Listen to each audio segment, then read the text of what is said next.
الکریم اما بعد فاعوذ باللہ من الشیطان الرجیم بسم اللہ الرحمن الرحیم۔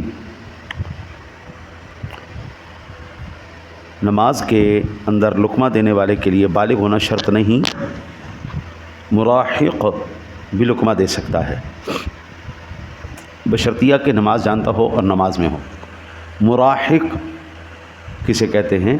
مراحق کہتے ہیں ایسے لڑکے کو جو بلوغت کے قریب ہو، بالغ ہونے کے قریب ہو، 10 سال 9 سال، ہاں جی، جب بھی بچہ بالغ ہونے کے قریب ہو، جو اس کے قریب کی عمر ہے اس کو مراحق کہتے ہیں۔ ایسا بچہ جو نماز کو جانتا ہو، اکثر گھروں کے اندر یہ ماحول ہوتا ہے کہ وہ اپنے بچیوں کو بچپن میں ہی نماز اور اس کے آداب سکھا دیتے ہیں۔ تو ایسا بچہ اگر جو نماز کا احترام کرنا بھی جانتا ہے اور نماز کے مسائل وغیرہ بھی جانتا ہے، تو ایسے بچے کو اگر صف میں آ جائے تو پیچھے نہیں کرنا۔ وہ بچے جو شرارتی ہیں، بالکل چھوٹے ہیں اور جن سے صف جو ہے منقطع ہوتی ہے، ایسے بچوں کو آپ سائڈ پہ کر دیں یا پیچھے کر دیں۔ 10 سال کا بچہ ہو تو اس کو صف میں کھڑا رہنے دے، وہ نماز کے آداب کا بھی خیال رکھتا ہے۔ اور اکثر اب مساجد میں، مدارس میں، ہماری مسجد میں تو الحمدللہ یہ مزاج ہے کہ بچوں کو نماز کی شرائط، فرائض اور اس کے مسائل سکھائے جاتے ہیں، اور قرآن پاک بھی الحمدللہ بچوں کو اکثر حصہ یاد ہے۔ تو ان میں سے اگر کوئی غلطی ایسی واقع ہو جائے تو وہ بچہ بھی لقمہ دے تو لقمہ دیا جا سکتا ہے۔ ایسی دعا جس کا سوال بندے سے نہیں کیا جا سکتا، ایسی دعا بھی نماز کے اندر کرنا جائز ہے، جیسے اللہم عافنی، اللہم اغفر لی۔ اب یہ دونوں ایسی چیزیں ہیں جو اللہ کے سوا کوئی نہیں دے سکتا۔ عافیت کس نے دینی؟ اللہ نے۔ صحت، شفا یہ اللہ تعالیٰ عطا فرماتا ہے۔ بندہ کوئی دوائی نہیں کھاتا، اللہ اس کو عافیت دے دیتا ہے۔ بندہ دوائیاں کھا کے پاگل ہو جاتا ہے تو شفا نہیں ملتی۔ عافیت ہو، شفا ہو، یہ اللہ کی ذات عطا فرماتی ہے۔ مغفرت ہو، بخشش ہو، یہ اللہ تعالیٰ۔ کوئی نہیں کہہ سکتا جاؤ میں نے تمہیں معاف کیا تم بخشے گئے، نہیں۔ بھئی ہر ایک کائنات کے فرد کو اللہ تعالیٰ کی محتاجی ہے، اس میں مغفرت صرف اللہ عطا فرمائے گا۔ اچھا جی، اور جس کا سوال بندوں سے کیا جا سکتا ہے، ایسی دعا مفسد نماز ہے، جیسے اللہم اطعمنی یعنی مجھے کھانا کھلا، یا اللہم زوجنی میری شادی کروا دے، یعنی مجھے بیوی عطا فرما۔ ایسی وہ دعائیں جو کہ نماز کے اندر صرف اور صرف اللہ کی ذات سے ہی مانگی جا سکتی، وہ جائز ہیں، اور جو لوگوں سے بھی کیا جا سکتا ہے سوال، ایسی دعا بالکل جائز نہیں۔ فتاوی عالمگیری کے اندر اسی طرح مسئلہ موجود ہے۔ آہ، اوہ، اف، تف، یہ الفاظ درد یا مصیبت کی وجہ سے نکلے، درد یا مصیبت کی وجہ سے نکلے، یا آواز سے رویا اور حرف پیدا ہوئے، ان ساری صورتوں میں نماز جاتی رہی۔ اور اگر رونے میں صرف آنسو اور آواز نکلے، حروف نہیں نکلے، تو پھر حرج نہیں، وہ اس سے نماز نہیں ٹوٹے گی۔ مریض کی زبان سے، آدمی مریض ہے، بے اختیار آہ اوہ نکلی، نماز فاسد نہ ہوئی۔ درد کی شدت اتنی تھی، بے اختیاری اس کے منہ سے نکل گئی۔ اور یوں ہی چھینک، کھانسی، جمائی، ڈکار، ان سے جو بھی حروف پیدا ہوتے ہیں، ان حروف سے نماز نہیں فاسد ہوتی۔ در مختار کے اندر اسی طرح فتویٰ موجود ہے۔ یہ بے اختیاریاں والی، جمائی آ جانا، بندہ خود تو جمائی نہیں لیتے، قدرتی آتی، چھینک قدرتی آتی، ڈکار قدرتی آتا ہے، ہاں جی۔ تو ان سے اگر کوئی آواز پیدا ہو رہی ہے، کوشش تو کی جائے کہ آہستہ آواز پیدا نہ کی جائے، لیکن اگر ان سے کوئی آواز پیدا ہو تو ان صورتوں میں نماز نہیں ٹوٹے گی۔ جنت دوزخ کی یاد میں اگر یہ الفاظ کہے تو نماز فاسد نہ ہوئی، ٹھیک ہے جی۔ جنت یا دوزخ کے خوف، یعنی جہنم کے عذاب سے ڈرتے ہوئے کو الفاظ نکلے تو نماز نہیں جائے گی۔ در مختار کے اندر اسی طرح مسئلہ ہے۔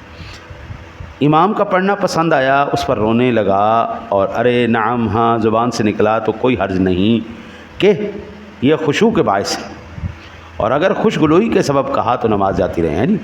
جس طرح ہم عام روٹین میں قرآن پاک سنتے ہیں نا جی، تو سنتے سنتے بلا اختیار ہمارے، ہاں عربی نعم کہتے ہیں، نعم نعم نعم، احسن نعم، ہاں جی، تو ہمارے یہاں پہ تو نعم کا کوئی جو ہے نا جی وہ کنسیپٹ نہیں ہے، اگر یہ بے اختیار نکلا ہے ٹھیک ہے، یہ تو کوئی حرج نہیں، بے اختیار نکل گیا نا جی، اس نے ارادہ ہی نہیں کیا، بے اختیار، ہاں سنی تلاوت ہو رہی، بڑی خوبصورت تلاوت ہو رہی، پھر اس میں یہ معاملات کیے، تو پھر بھائی یہ کوئی محفل قرات تو نہیں ہو رہی نا، نماز ہو رہی، محفل قرات تو نہیں ہو رہی، نماز ہو رہی، اس لیے اس کا احترام، ایسی صورت میں نماز جاتی رہے گی۔ پھونکنے میں آواز پیدا نہ ہو تو وہ مثل سانس کے ہے، مفسد نہیں، نماز میں پھونک نکل جانا تو یہ سانس کی طرح ہے، مفسد نماز، مگر قصدن کرنا مکروہ ہے، قصدن کرنا مکروہ ہے، اور اگر دو حرف پیدا ہوں جیسے اف تف تو مفسد ہے، اگر جان بوجھ کے یعنی وہ کر رہا ہے تو ایسی صورت میں اف تف کے الفاظ نکلے تو ایسی صورت میں نماز ٹوٹ جائے گی۔ کھنگارنے میں جب دو حرف ظاہر ہوں جیسے مفسد نماز ہے، جبکہ نہ عذر ہو نہ کوئی صحیح غرض، ٹھیک ہے نا جی، ایویں اکثر لوگوں کو عادت ہوتی ہے، ایویں عادت ہوتی، کوئی مقصد نہیں ہے، ایویں آواز نکالی رکھ رہا ہو نماز کے اندر، عادت ہوتی اکثر، تو اگر غرض سے ہو، مثلا طبیعت کا تقاضا ہو، گلا جس طرح پھنس گیا ہے، بندہ گلا صاف کرتا ہے تو اس میں کوئی حرج نہیں۔ اچھا جی، پھر یا تقاضا ہو یا کسی صحیح غرض کے لیے ہو، مثلا آواز صاف کرنے کے لیے، یا امام سے غلطی ہو گئی ہے اس کے لیے کھنگارتا ہے کہ درست کر لے، یا اس لیے کھنگارتا ہے کہ دوسرے شخص کو اس کی نماز میں ہونا معلوم ہو، تو ان سب صورتوں میں نماز فاسد نہیں ہوتی، ٹھیک ہے جی۔ بندہ گزرنے لگا ہے تو کر دینا کہ بھائی میں نماز پڑھ رہا ہوں، ہاں جی، گزرتے ہوئے اکثر نہیں دیکھتے، تو اس وقت آواز نکل آئے تو کوئی حرج والی بات ہے نہیں، ان سب صورتوں سے نماز فاسد نہیں ہوگی۔ در مختار کے اندر اسی طرح مسئلہ موجود ہے۔ نماز میں مصحف شریف دیکھ کر پڑھنا مطلقاً مفسد نماز ہے۔ مصحف کہتے ہیں قرآن پاک کو، بندہ دیکھ کے قرآن پاک پڑھ رہا ہے، ہے نہیں، چاہے وہ موبائل میں دیکھ کے پڑھ رہا ہے تو چاہے وہ ہاتھ میں قرآن پاک پکڑ کے پڑھ رہا ہے، دیکھ کے نماز میں قرآن پڑھنے سے نماز ٹوٹ جاتی ہے، ٹھیک ہے جی۔ یہ اکثر جو ہے نا جی آج کل وہ ہومیوپیتھی قسم کے مولوی اور گلابی مسلمان، میں وہ ہر جگہ پہ ہیں، پہلے صرف یہ سعودیہ کے اندر بیماری تھی، اب وہ ہر پوری دنیا میں ہی بیماری آ گئی جی، نماز بھی پڑھ رہے ہوتے ہیں، نال فون بھی دیکھ رہے ہوتے ہیں، یا پیچھے دیکھ کے مصحف شریف دیکھ کے نا جی وہ تلاوت کر رہے ہوتے ہیں، یہ کیا بات ہوئی؟ پھر تو یہاں پہ اس بچے کو ہی ہاتھ میں قرآن پکڑا دیتے ہیں، کہ یار چل تو تراویحاں پڑھا دے، دیکھ کے تو ہر کوئی پڑھا دے گا نا جی، اگر دیکھ کے ہی قرآن پڑھنا ہے تو پھر تو ہر کوئی پڑھا لے گا، پھر حفاظ کی قرآن کی ضرورت ہی نہیں ہے، ہاں جی۔ تو دیکھ کر مصحف شریف اگر پڑھا مطلقاً نماز فاسد ہو گئی۔ یوں ہی اگر محراب وغیرہ میں لکھا ہوا اسے دیکھ کر پڑھنا بھی مفسد ہے، وہ اس میں تو نہیں دیکھ رہا، قرآن پاک میں تو نہیں دیکھ رہا، لیکن محراب میں آیات قرآنیاں لکھی ہوئی ہیں اور انہی کو دیکھ کے پڑھ جا رہا ہے، ہاں جی، تو پھر بھی نماز ٹوٹ جائے گی، کیونکہ دیکھ کے عبارت پڑھ رہا ہے۔ ہاں اگر یاد پر پڑھتا ہے ہو مصحف یا محراب پر فقط نظر ہے تو حرج نہیں۔ در المختار، رد المختار، سورہ اکثر چاروں کل لکھے ہوتے ہیں، محرابوں کے اندر چاروں کل لکھے ہوتے ہیں، تو چاروں کل یاد ہے نا، اس کو زبانی یاد ہیں، تو پھر نظر بھی پڑ جائے تو کوئی حرج نہیں، کیونکہ اس کو تو یاد ہے، لیکن ایک بندے کو یاد نہیں لیکن وہ دیکھ کے پڑھ رہا ہے، تو ایسی صورت میں نماز فاسد ہو جائے گی۔ کسی کا عذر، کسی کاغذ پر قرآن مجید لکھا ہوا دیکھا اور اسے سمجھا، نماز میں نقصان نہ آیا، یوں ہی اگر فقہ کی کتاب دیکھی اور سمجھی نماز فاسد نہ ہوئی، خاص سمجھنے کے لیے اسے دیکھا یا نہیں، ہاں اگر قصدن دیکھا اور بقصد سمجھا تو مکروہ ہے، بلا قصد ہوا تو مکروہ بھی نہیں، ٹھیک ہے نہیں۔ عالمگیری، اگر کوئی بندہ، اور یہی حکم تحریر کا ہے، اور جب غیر دینی ہو تو کراہت زیادہ ہے، عام بندہ نماز پڑھ رہا ہے تو کوئی کتاب کھلی ہوئی ہے، ہاں جی، تو نماز پڑھتے پڑھتے اس پر اس کی نظر چلی گئی، زبان سے نہیں بولا اس نے، زبان سے نہیں بولا اس نے، صرف ویسے ہی